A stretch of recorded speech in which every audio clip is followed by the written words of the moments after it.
welcome to the Constructive Criticism YouTube channel. I am Spencer, and today is Wednesday Night Warrior, and we are talking about Sealed.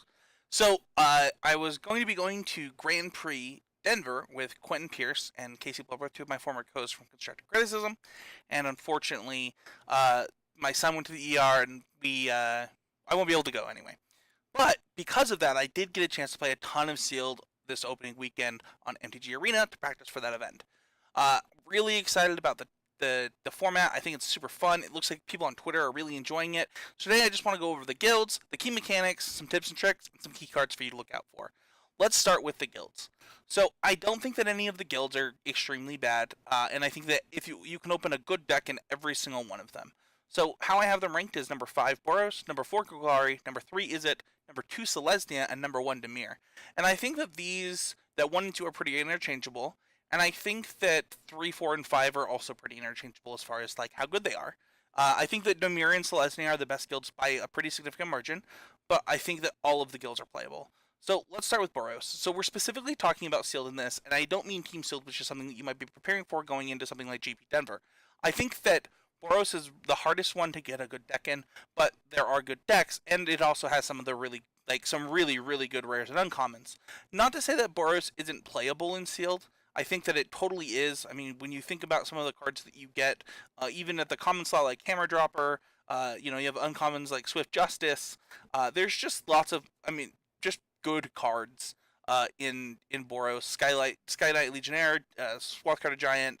The multicolor cards for this archetype are really good. Fresh Face Recruit is like a perfectly reasonable 2-drop, and it's just fine.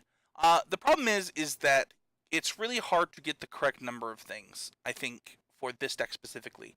So I do think that the best Boros decks are going to be Mentor decks. I think that, something like Boros Challenger is really important, or the First Strike 2-drop with Mentor, basically just Mentor creatures in general, are really important for this deck to kind of keep up and be good. And because of that, you have to have the right number of cheap cards in addition to the other stuff, which makes it a little bit harder in Sealed than other things. That being said, I think the Boros is still playable. One of the other things is that you splash your Boros cards pretty often in your Selesnya decks, or your Golgari cards pretty often in your Selesnya decks. So Boros just has playable cards that go into other decks too. So I don't think the guild is bad. I just think that it's the hardest to get going. Golgari is a different story. I'm not sure how good Golgari is. I certainly have had a Golgari deck that was very good in the sealeds that I've played. I think I've played 7 now, but it is a little bit awkward. I mean, there are just less great cards than I thought that there would be. And I'm not sure what it is. So to be honest, there's lots of really good cards. I thought that, Glowspawn Shaman was pretty decent. I thought that some of the, like, Moldor Hulk was really good.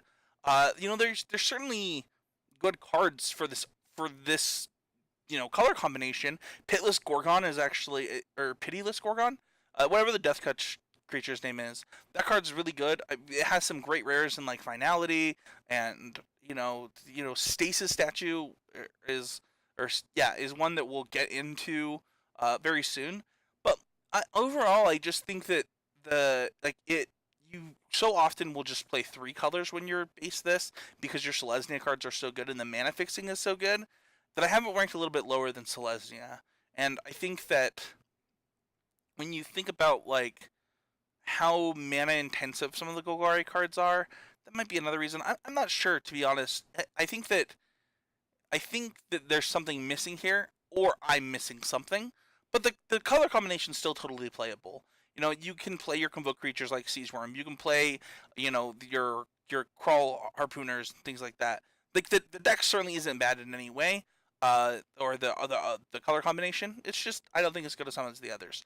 Izzet is one that I at first had the lowest, and it has constantly moved up for me. So here's the thing. I think that Izzet is actually really, really good. I think Izzet, like Boros, it's really hard to get your deck to come together, but when it does, I actually think it's very, very good. Izzet has a ton of really, really powerful cards.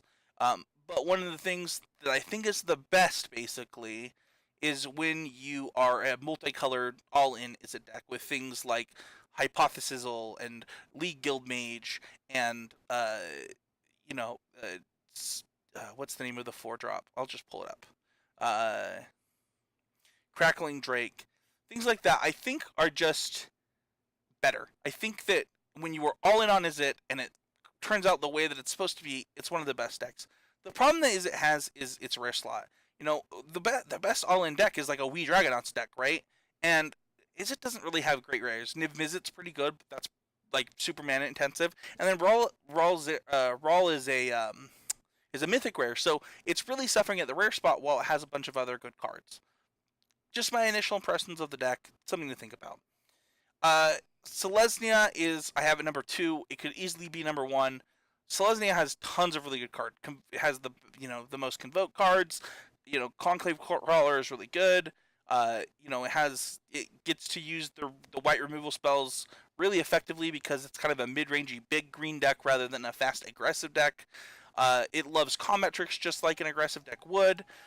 Just overall, I find Selesnya to be super powerful. It has some of the best rares in like Dawn of Hope and the 6-drop Angel, Light of the Legion, things like that. It kind of just has everything, and it can use all of the cards from all of the single color cards from Boros and Golgari. And it's so easy to splash in this format that you can just splash the removal of the red decks or the black decks so easily into Selesnya because there's a guild, there's gates in every single pack. So because of that, Selesnya comes at number 2. At number 1, I have Dimir. I think that this color combination surprised me the most. The most fun I've had so far in this format is easily playing Dimir decks. I think that Surveil is really powerful. You have great removal. You have great interaction. And then there's kind of some stuff that I've been doing that we'll get into later about things that you can do to really, really get an advantage in playing these Dimir decks that are so grindy and so powerful. Things like Notion Rain, Night Veil Predator, things like that are just really powerful magic cards, and this deck gets to play all of them. So, kind of the key mechanics we've already talked about a little bit. I think they're Convoke, Mentor, and Surveil. These are actual decks.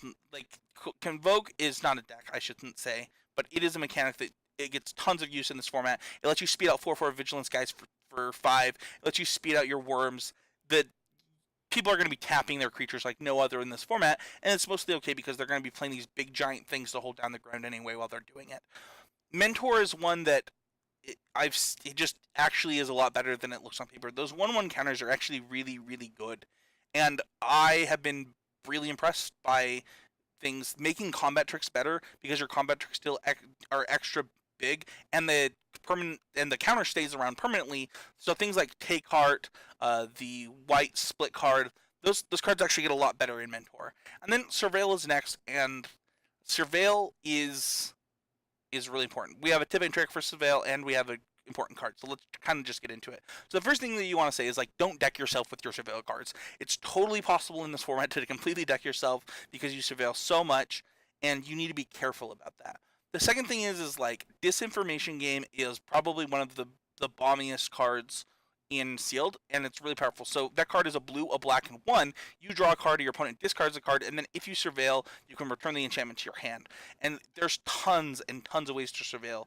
Thought Erasure, there's a bounce spell that makes them Surveil, Notion Rain, things like that. There's just, you can Surveil every other turn, and when you're playing Disinformation Campaign, you're just cycling through your deck and you're getting so much value. It's super easy. And that makes cards like Dimir Spybug better. That makes, stuff just better overall. One of the other things is like, Dimir just has really good cards, whether it's Artful Takedown that kills most of the things in the format, or, the drawing a bunch of cards with the cards we've talked about in Notion, is it Notion Rain?